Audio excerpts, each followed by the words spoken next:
Assalamualaikum warahmatullahi wabarakatuh. Kali ini saya akan membahas materi tentang himpunan, yaitu pada matematika, ekonomi, dan bisnis. Nah, yang pertama kita ketahui bahwa ada himpunan universal, yaitu induk dari himpunan yang lain. Dalam himpunan universal ada anggotanya 1, kemudian 2, 3, 4, 5, 6, sampai seterusnya ada 17. Kemudian ada himpunan A, yaitu ada 3, 7, 5, 9, 11, dan 13. Kemudian ada himpunan yang B, 1, 2, 3, 5, 7, 13, dan 15. Nah, kemudian yang C ada pasti nampak di layar. Kemudian kita hitung, pertanyaannya itu ada hitunglah dan buat diagram pen. Kemudian pertanyaan yang pertama yaitu A dikurang B, di mana himpunan A itu anggota-anggotanya yang tidak ada di B. Nah, kita buat diagram pen terlebih dahulu. Untuk membuat diagram pen, kita lihat anggota himpunan A, B, dan C. Di sini yang sama antara himpunan A, B, dan C itu ada 3. Kemudian ada 5.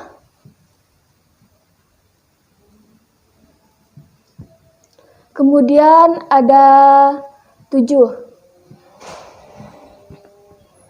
Nah, kita masukkan di yang mengenai angka anggota A, B, dan C. Kemudian kita cari pada himpunan A, anggotanya yaitu ada 9, 11, dan 13. Nah, kita tulis 9, 11. Kita nggak tulis anggota 13 karena anggota 13 ini berada di B.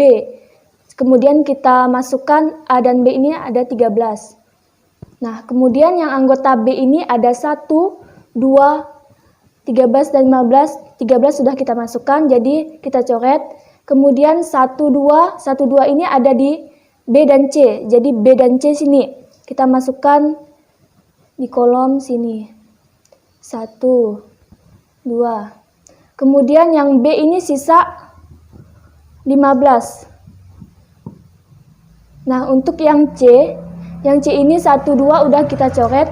Kemudian kita masukkan angka 4, 6, 8 ini ke kolom C. 4, 6, 8. Nah, untuk U, sisa dari himpunan-himpunan ini 1, 2, 3 ini udah masuk, 4 udah, kemudian 5 udah, 6 udah, 7 udah masuk, 8 udah, 9 udah, 10. Nah, kita masukkan 10. Kemudian 11 sudah masuk ke A. 12 belum ada. Masukkan 12. Kemudian ada 13. Oh, salah, 14. 14. Kemudian 16 dan 17. Nah, di sini diagram pen sudah kita buat, jadi langsung kita masukkan aja pertanyaan yang pertama, A dikurang B, di mana himpunan A ini yang nggak ada di anggota B. Jadi kita tulis, di sini kan udah ada di diagram pen, yaitu di mana ada angka 9 dan 11. Kita masukkan, ini diarsir. Nah, kemudian yang B, ini A gabungan B. Di sini A gabung B, jadi kita anggota A dan B ini kita gabungkan semuanya. Jadi ada 1, 2, 3, 5, 7, 9, 11, 13, dan 15.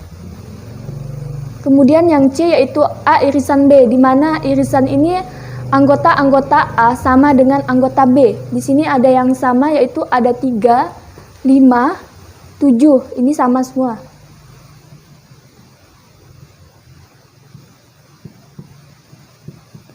Dan 13.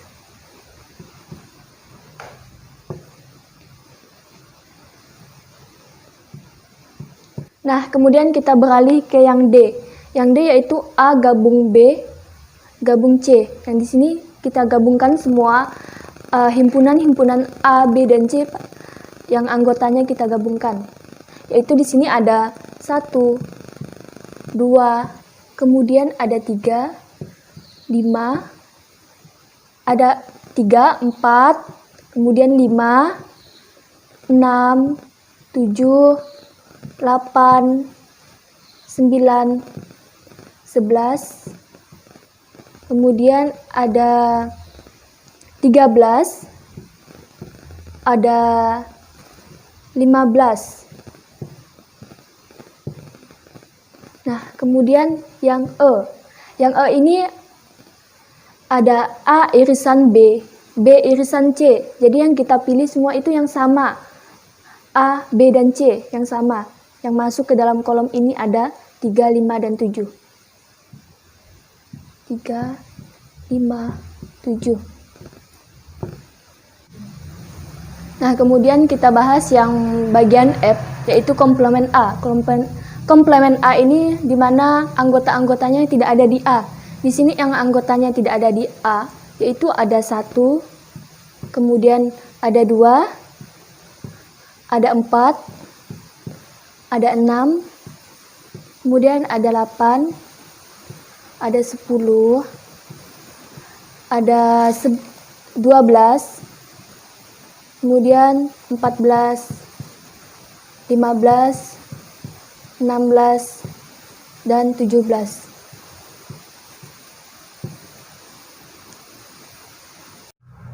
Nah, kemudian kita akan bahas soal nomor 2, yaitu berdasarkan sensus terdapat 250 KK di suatu daerah. Menyatakan bahwa 120 KK ini sebagai pegawai negeri dan 80 KK ini sebagai wira swasta. Di samping itu, terdapat 80 KK yang bukan pegawai negeri maupun wira swasta. Ditanya, tentukan banyaknya KK sebagai pegawai negeri dan wira swasta. Kita diketahui ini N, S semesta ini kita misalkan 250. Kemudian ada 120 KK sebagai pegawai negeri, kita misalkan NP. Sama dengan 120. Nah, kemudian ada 80 KK sebagai wira swasta. Kita tulis NW. 80. Nah, kemudian di samping itu terdapat 80 KK yang bukan pegawai negeri maupun wira swasta. Jadi kita misalkan N, P gabung W, ada komplement di sini ya, di atas, sama dengan 80. Nah, di sini ada tentukan banyaknya KK sebagai pegawai negeri dan wira swasta. Jadi kita ditanya ini yaitu irisan P sama N sama dengan P irisan W. Nah, kemudian kita jawab. Kita jawab di sini kita harus cari jumlah total dari P gabung W. Nah, di sini NS-nya ada 250. NS dikurang N P gabung W komplement. Nah, NS kan ada 250. Kita masukkan 250 dikurang N komplement P gabung W ini ada 80. Jadi totalnya yaitu ada 170. Nah, di sini jumlah N P gabung W ini udah dapat kan?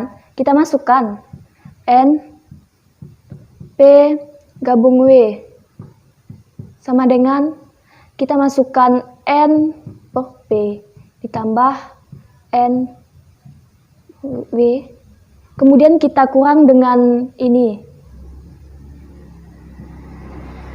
P irisan W. Nah, jumlah dari P gabung W ini ada 170, tinggal lagi kita masukkan 170. NP ini udah ada di keterangan yaitu 120. Ditambah NW-nya ada 80. Dikurang NP irisan W, ini yang kita cari ini. Jadi kita masukkan aja NP irisan W. Nah, kemudian kita pindahkan ke kiri. 170 dikurang 120 dikurang 80 sama dengan negatif N P irisan W. Nah, ini hasilnya 170 dikurang 120 dikurang 80, ini ada hasilnya negatif 30.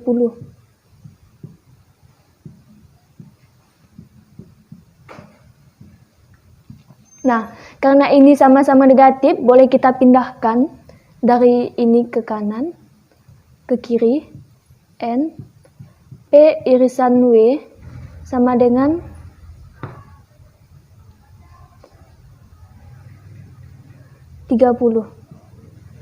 Jadi banyaknya kakak sebagai pegawai negeri dan wira swasta itu senilai 30 kakak. Nah, kita bahas soal yang nomor 3 yaitu soal deret. Nah, soalnya seorang anak menabung di suatu bank dengan selisih kenaikan tabungan antar bulan tetap pada bulan pertama sebesar 4 juta, kemudian pada bulan kedua sebesar 6 juta, dan bulan ketiga ini ada 8 juta, dan seterusnya. Ditanya besar tabungan anak tersebut selama 2 tahun adalah, jadi kita ketahui dulu untuk bulan pertama itu kita tulis A sebesar 4 juta. Nah, kemudian ini kan deret, kita cari B, beda, yaitu selisih antara bulan kedua dan bulan pertama. Nah, untuk selisih 6 juta dikurang 4 juta sebesar 2 juta. Kemudian besar tabungan anak tersebut selama 2 tahun. Kita ditanya, ini besar tabungan ini selama 2 tahun, kita masukkan rumus DN. Jadi D 24. Kenapa 24? Karena selama 2 tahun ada 24 bulan. Jadi kita jawab DN. DN itu rumusnya sama dengan N per 2 dikali 2A ditambah N dikurang 1B. Nah, kita langsung masukkan D24 sama dengan N ini 24 dibagi 2. A-nya 4 juta.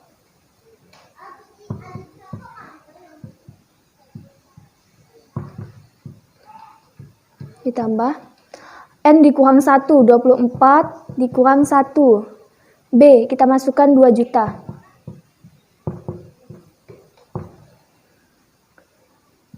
(24) dikurang 2 sama dengan 12. Nah, ini 2 kali 4 juta, 8 juta. Ditambah 24 dikurang 1 sama dengan 23, kita kalikan 2 juta sama dengan 46 juta.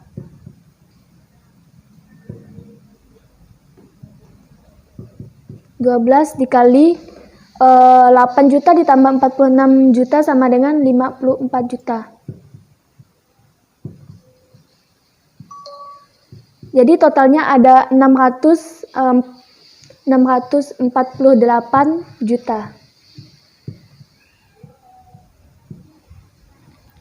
Nah, jadi besar tabungan anak tersebut selama 2 tahun itu sebesar 648 juta rupiah. Nah, kemudian kita lanjut soal nomor 4, yaitu soalnya seorang mahasiswa menyimpan uangnya di bank sebesar 3 juta rupiah dengan tingkat bunga yang berlaku 8% per tahun. Kemudian ditanya berapa jumlah uang mahasiswa tersebut pada tahun keempat. Nah, kita ketahui dulu, diketahui dia menyimpan uangnya di bank sebesar 3 juta. Nah, ini kan nilai teori uang, jadi P sama dengan 3 juta. Nah, kemudian ada bunga. Bunga ini kita tulis dengan lambang I, 8%. 8% ini kita jadikan desimal, 8/100 sama dengan 0,08. Kemudian ditanya berapa jumlah uang mahasiswa tersebut pada tahun keempat. Ini nih prediksi pada tahun selanjutnya. Ditanya kemudian FN. Kita tulis FN. F4. Nah, kemudian kita jawab. Kita FN ini rumusnya sama dengan P 1 ditambah I pangkat N. Nah, FN ini kan F4. P kita masukkan sebesar 3 juta. Kemudian 1 ditambah I 0,08 pangkat 4. 3 juta. Kemudian kita jumlahkan dulu 1 ditambah 0,08 sama dengan 1,08. Nah, ini kita pangkatkan dulu 1,08 pangkat 4. Hasilnya yaitu 1,3604.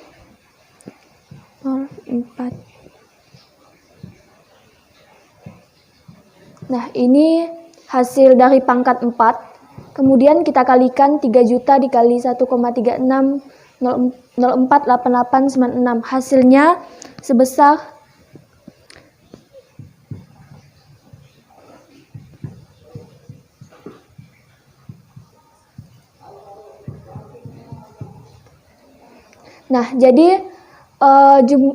'jumlah uang mahasiswa tersebut pada tahun keempat senilai 4.481.466,88 rupiah. Kemudian kita lanjut ke soal nomor 5. Diketahui titik A 4,6 dan titik B ini negatif 2,3. Nah, ditanya persamaan linearnya ini adalah, kemudian karena ini dilalui oleh 2 titik, jadi kita kasih rumus Y dikurang Y1 per Y2 kurang Y1. Kemudian X dikurang X1 per X2 dikurang X1. Nah, kita misalkan nih, ini X1, ini Y1, dan ini titik B, X2, dan Y2. Tinggal lagi kita masukkan, Y tidak diketahui berapa, kemudian kita tulis Y dikurangi Y1. Y1 ini 6 kan? 6. Kemudian Y2 ada 3, dikurang 6. Nah, kemudian X tetap. Kemudian X1 ini ada 4 per X2 diketahui negatif 2 dikurang X1 4. Nah, tinggal lagi kita hitung Y dikurang 6 per 3 dikurang 6 sama dengan minus 3. X dikurang 4 tetap, kemudian negatif 2 dikurang 4 sama dengan negatif 6. Nah, kita kali silang.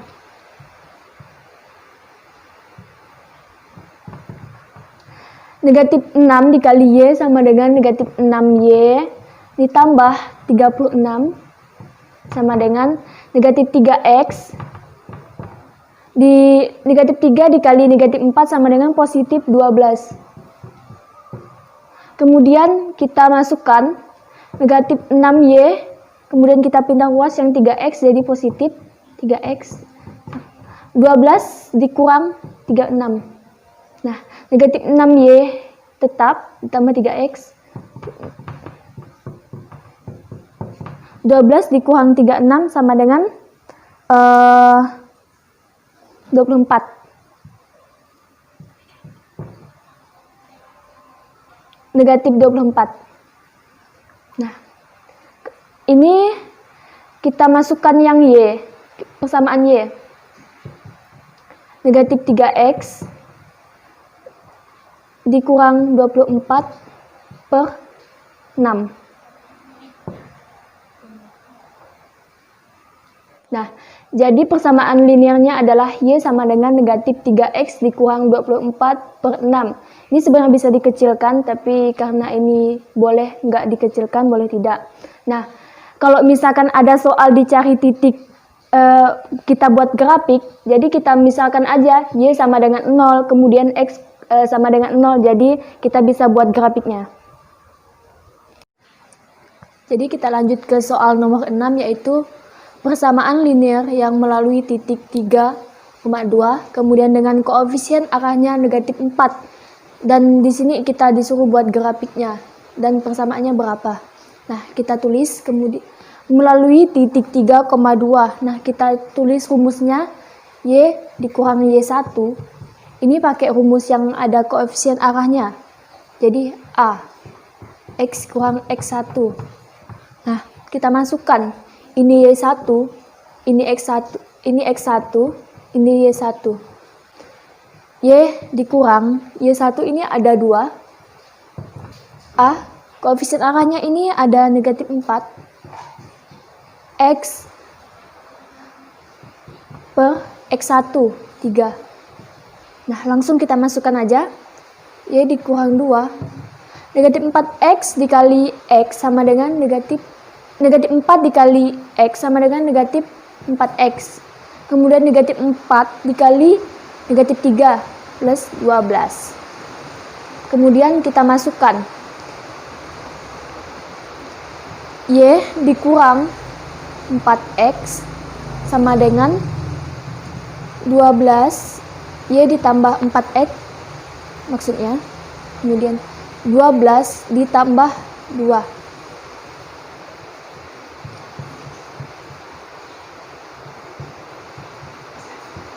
Nah, kemudian kita masukkan lagi Y sama dengan negatif 4X ditambah 14. Nah, kita cari, untuk mendapatkan grafik kita cari Y sama dengan 0. Misalkan nih, Y sama dengan 0. Jadi negatif 4X ditambah 14 sama dengan 0. Negatif 4X sama dengan, ini kita pindahkan ke ruas sebelah kanan, sama dengan negatif 14. X sama dengan negatif 14 bagi 4, 3,5. Kemudian kita misalkan lagi X sama dengan 0. Nah, X sama dengan 0. Kita masukkan ya. Y sama dengan negatif 4X, negatif 4 dikali X-nya kan 0 ditambah 14. Jadi Y sama dengan 14. Jadi kita buat grafiknya.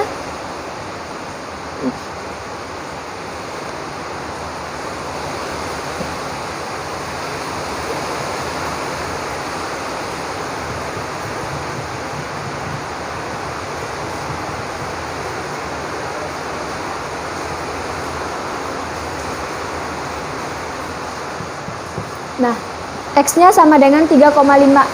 Kita misalkan di sini 3,5, di sini 14. Langsung aja kita masukkan. Garis. Nah, beginilah dia grafik dari fungsi linear titik 3,2. Nah, untuk soal terakhir yaitu soal nomor 7, yaitu soalnya fungsi permintaan dan penawaran barang. Fungsi demand P-nya sama dengan negatif 0,5Q ditambah 9. Fungsi supply sama dengan P sama dengan 0,5Q ditambah 6. Pajaknya itu sebesar 0,6 per unit. Nah, hitunglah titik keseimbangan pasar sebelum dan sesudah adanya pajak. Kita cari dulu titik keseimbangan pasar yang dimana rumusnya E. Ketentuannya yaitu ada konkodan F demand sama dengan F supply. Jadi kita masukkan aja rumus P. Fungsi demand-nya itu negatif 0,5Q sama dengan fungsi supply 0,5Q 0,5Q ditambah 6. Langsung kita masukkan 0,5 Q dikurang 0,5 Q. Nah, yang ini kita pindahkan ke ruas sebelah kanan. 6 dikurang 9. Jadi negatif 1 negatif Q. Sama dengan 6 dikurang 9 negatif 3.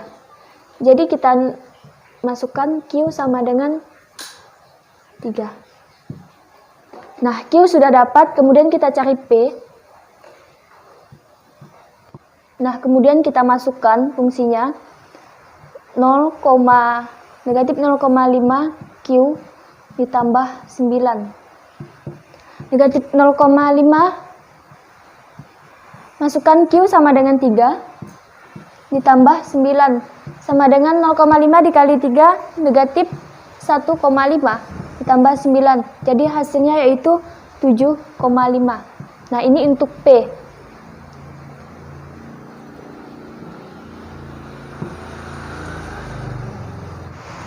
Nah, karena kita sudah ketahui bahwa Q sama dengan 3, P sama dengan 7,5. Jadi, titik keseimbangan pasar sebelum pajak sebesar, kita ambil Q terlebih dahulu, kemudian baru P.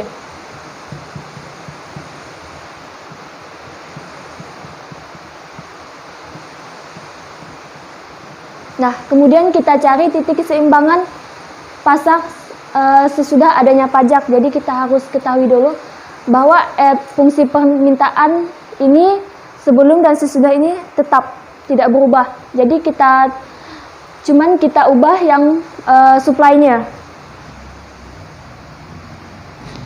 Fs sama dengan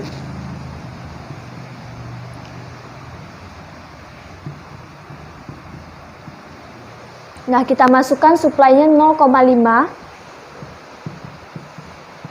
ditambah 6, kemudian ini ditambah T. T ini 0,6 per unit pajaknya.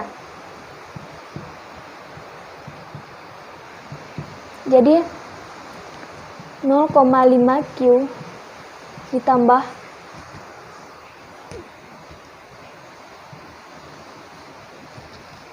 6,6.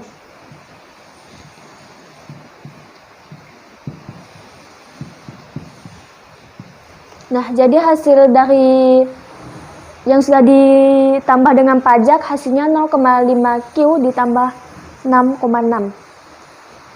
Nah, di sini sudah kita ketahui bahwa fungsi penawaran setelah pajak 0,5 Q ditambah 6,6. Jadi kita masukkan rumus yang ini, kita masukkan. Jadi fungsi demand-nya tetap 0,5 Q ditambah 9. Sama dengan ini kita masukkan yang ini, fungsi penawaran setelah pajak 0,5 Q ditambah 6,6. Nah, tinggal lagi kita masukkan. Kita masukkan ke sini. Negatif 0,5 Q dikurang 0,5 Q. Nah, di sini 9 dikurang 9. Negatif 0,5 Q dikurang 0,5 Q sama dengan negatif Q. Nah, 6,6 dikurang 9 yaitu senilai 2,4. Jadi Q 2,4. Nah, kemudian kita cari P-nya. P1-nya sama dengan masukkan negatif 0,5 Q ditambah 9.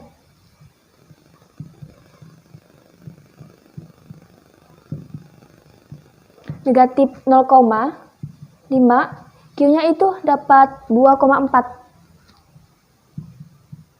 ditambah 9. Nah, kita negatif 0,5 dikali 2,4 senilai negatif 1,2 ditambah 9. Jadi totalnya yaitu 7,8. Nah, ini P1. Jadi Titik keseimbangan pasar sesudah adanya pajak yaitu senilai Q 2,4 7,8. Nah, ini yang sesudah pajak dan ini yang sebelum pajak. Nah, kemudian kita bahas yang pertanyaan nomor 2, pajak yang ditanggung konsumen. Nah, pajak yang ditanggung konsumen ini PDK. Nah, untuk PDK rumus per unitnya sama dengan P1 dikurang P. Nah, untuk P1 tadi kita sudah ketahui bahwa P1 senilai 7,8. Kemudian P ini senilai 7,5, tinggal kita kurangkan dapat 0,3. Nah, jadi rumus totalnya itu Q1 dikali P1 dikurang P. Nah, untuk Q1 ini senilai 2,4 yang dari nilai A tadi sesudah pajak dikali 0,3. Jadi hasilnya 0,72. Nah, kemudian kita cari yang pajak yang ditanggung produsen. Nah, untuk pajak yang ditanggung produsen atau PDP ini per unitnya, rumusnya yaitu T dikurang P1 dikurang P.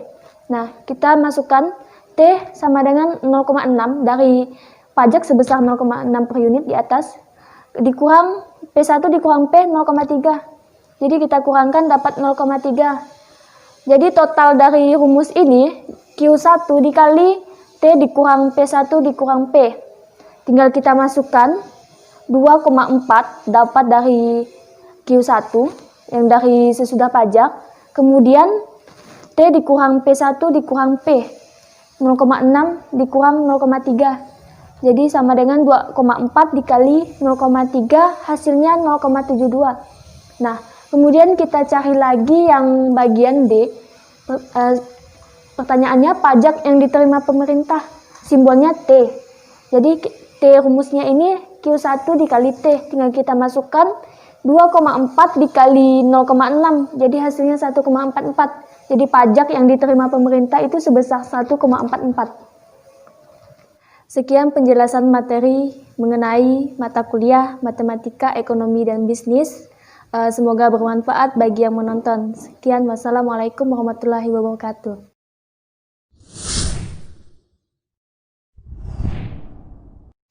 Halo, perkenalkan nama saya Kalesta. Kali ini saya akan menjelaskan tentang mata kuliah pengantar akuntansi. Pertama, saya akan menjelaskan tentang persamaan dasar akuntansi.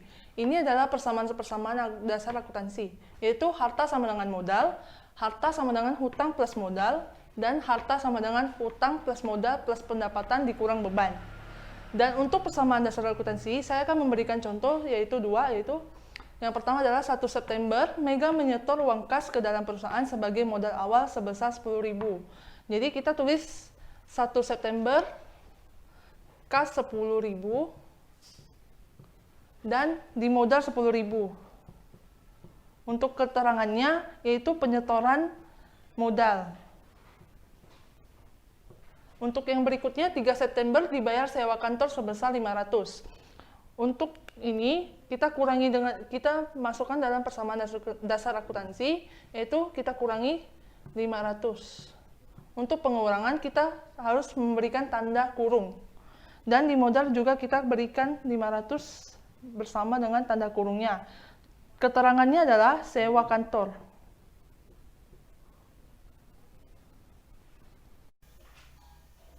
Berikutnya saya akan menjelaskan tentang jurnal umum dan buku besar. Untuk jurnal umum ini saya akan memberikan 4 contoh. Yaitu yang pertama adalah menambah modal dengan menyetor uang tunai sebesar 2.500.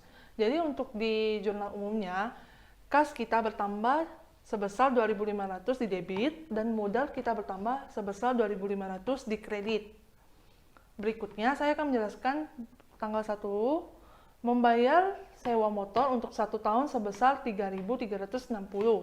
Karena dari soal ini kita sudah mengetahui kalau dia menyewa motor itu untuk 1 tahun. Jadi untuk jurnal umumnya itu kita tulis sewa dibayar di muka sebesar 3.360 di debit dan pada kas yaitu 3.360. Berikutnya, tanggal 3 Juli, melunasi utang sebesar 250. Jadi, dari soal ini kita mengetahui kita melunasi utang. Jadi kita mengurangi utang usaha kita sebesar 250 dan mengurangi kas kita 250 karena kita melunasi utang. Berikutnya tanggal 8 Juli, yaitu menerima pembayaran 750 untuk jasa foto. Total honor yang disepakati sebesar 2.500. Sisanya akan dibayar bulan depan. Jadi, dari soal ini, kita tuh mengerjakan jasa foto ini sebesar 2.500, tapi baru dilunasi sebesar 750.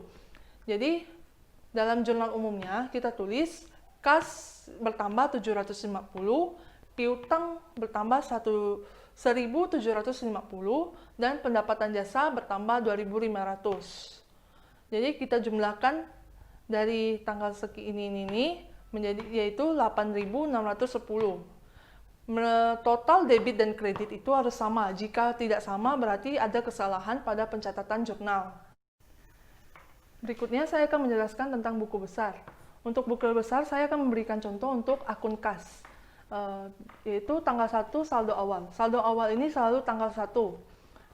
Lalu kita tuliskan di bagian saldo bagian debit itu 90.000. 90.000 ini kita dapatkan dari neraca saldo bagian awal sebelum jurnal. Lalu berikutnya tanggal 1 lagi itu modal.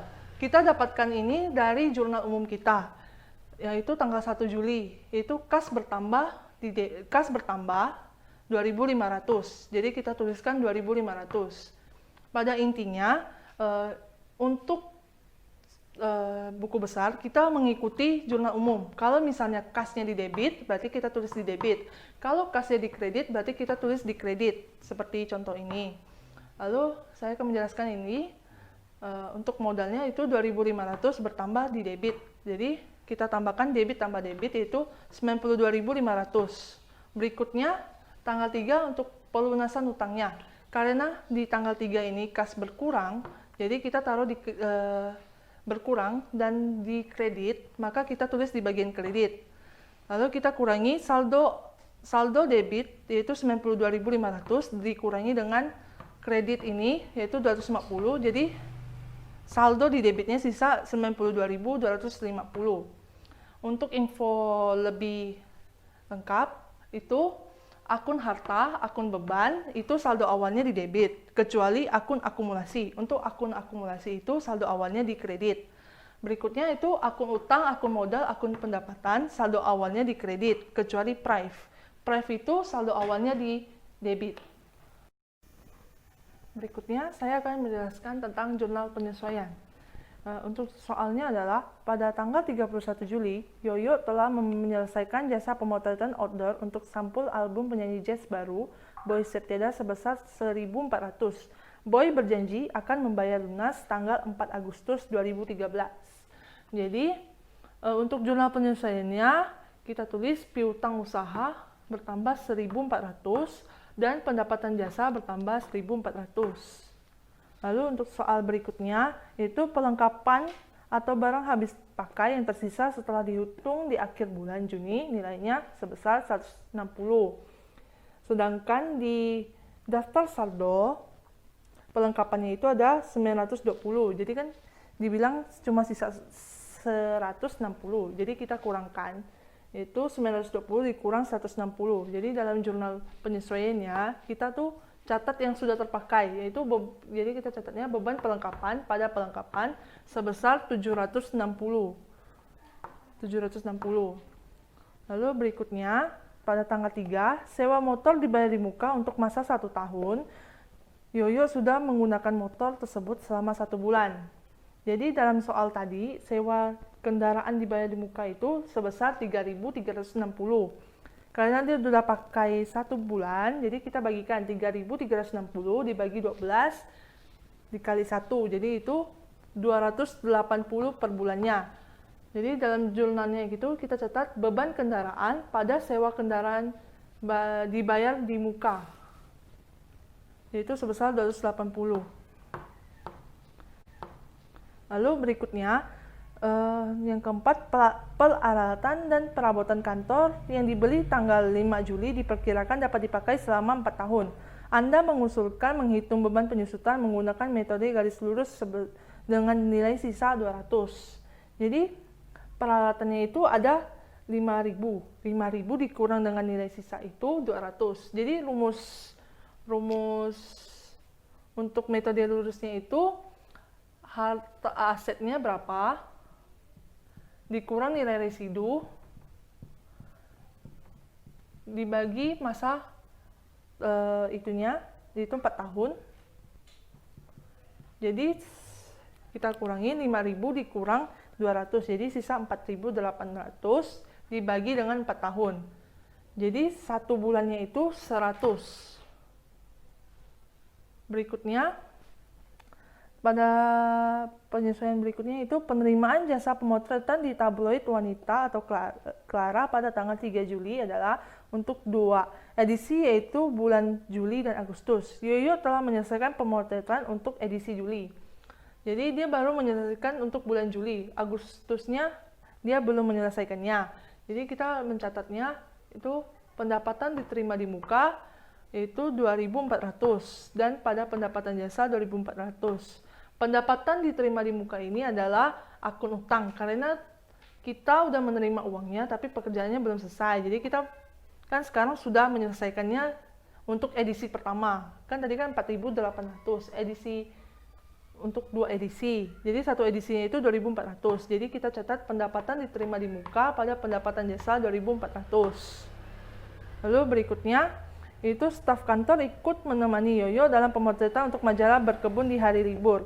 Uang lembur yang dijanjikan sebesar 200 akan ditransfer pada pembayaran gaji di pertengahan Agustus. Jadi si Yoyo ini belum membayar gaji karyawannya dan akan membayar gajinya untuk bulan depan. Jadi kita pencatatan di jurnal penyesuaiannya itu beban gaji pada utang gaji sebesar 200.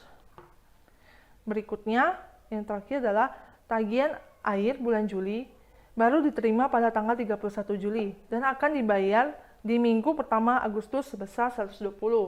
Nah, di sini dia tuh baru menerima tagihannya pada tanggal 31 dan akan dibayar bulan depan.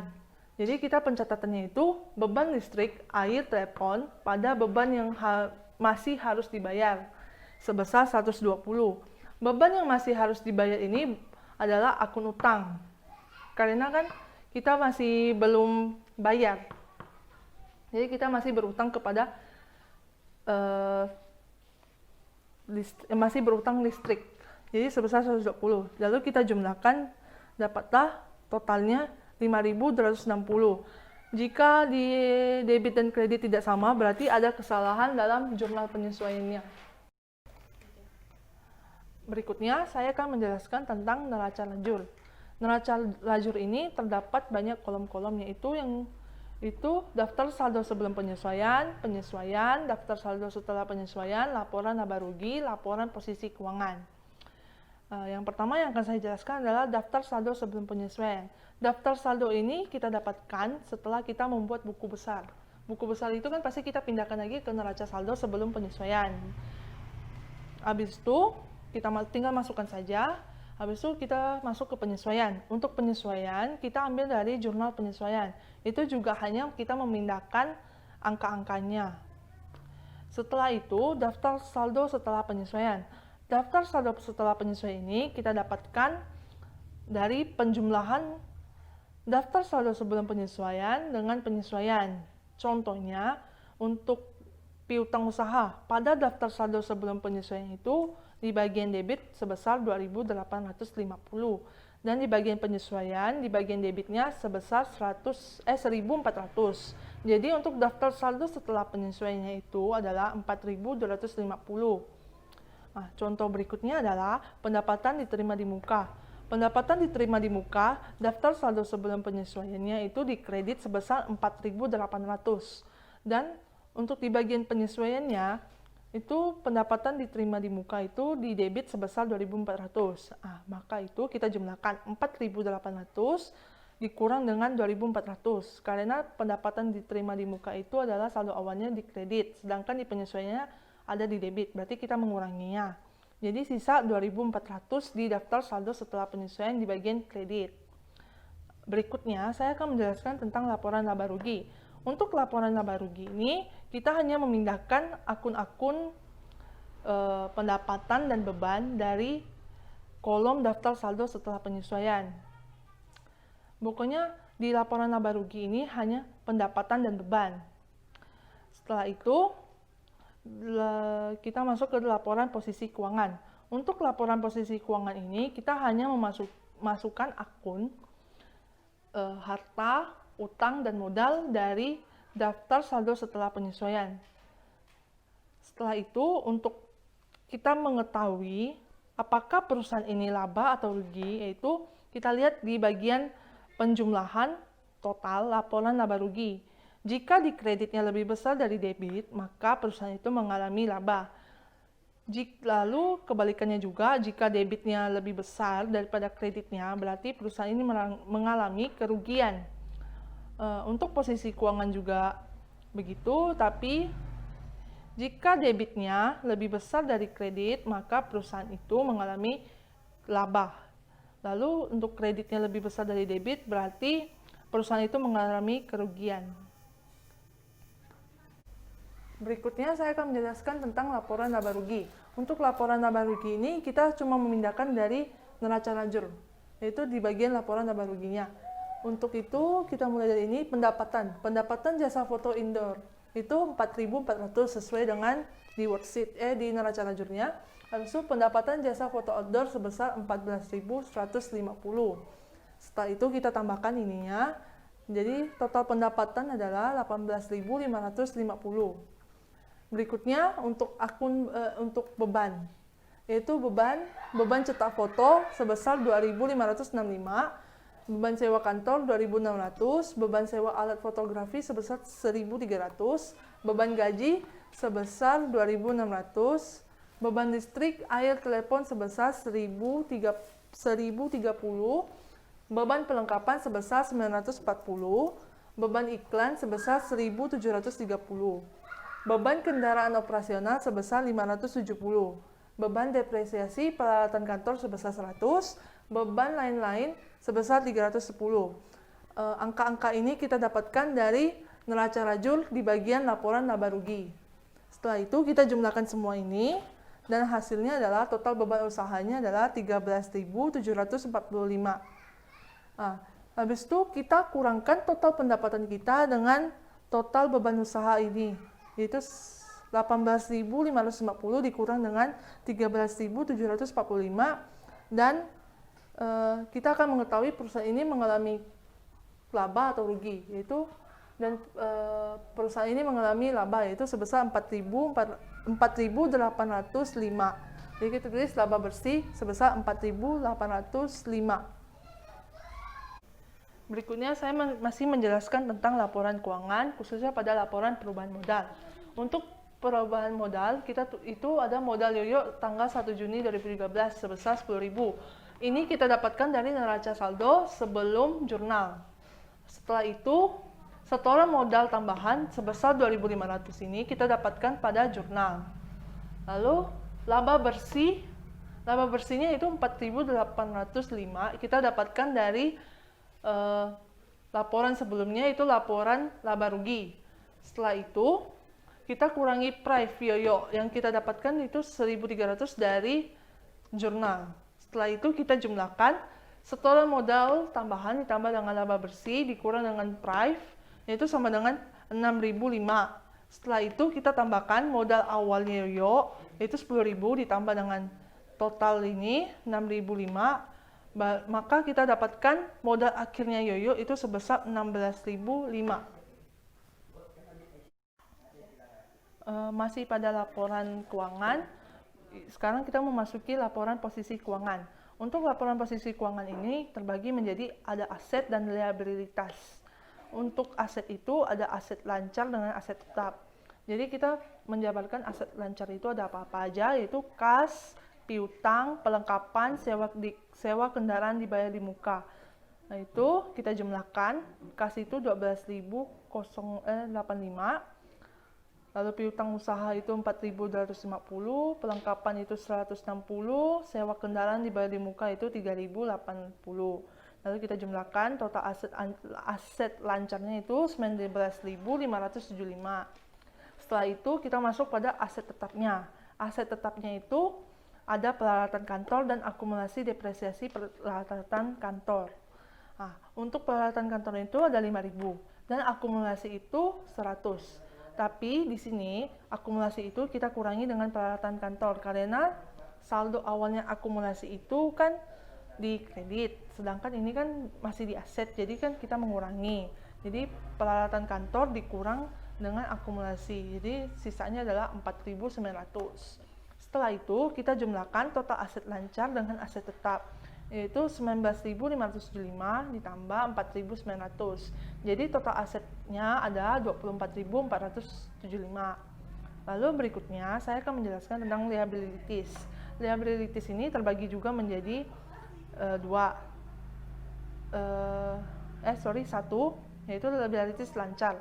Utang usaha itu ada 5.750, utang gaji ada 200, pendapatan diterima di muka itu 2.400, dan beban yang masih harus dibayar itu 120.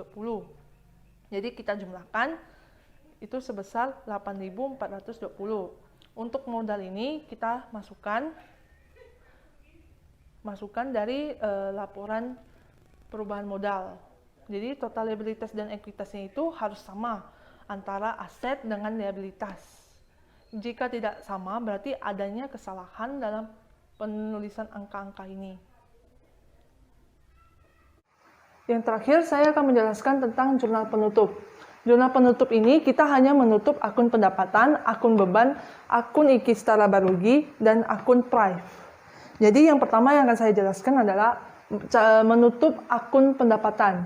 Yaitu kita tutup akun pendapatan jasa indoor dan pendapatan jasa outdoor dengan IKI setara barugi.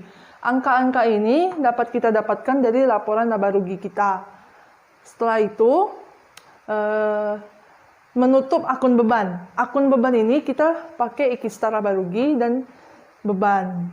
Beban ini kita amati kredit kan kita mau menutupnya, jadi kan kita harus menolkan bebannya. Jadi kita menutupnya dengan IKI setara barugi.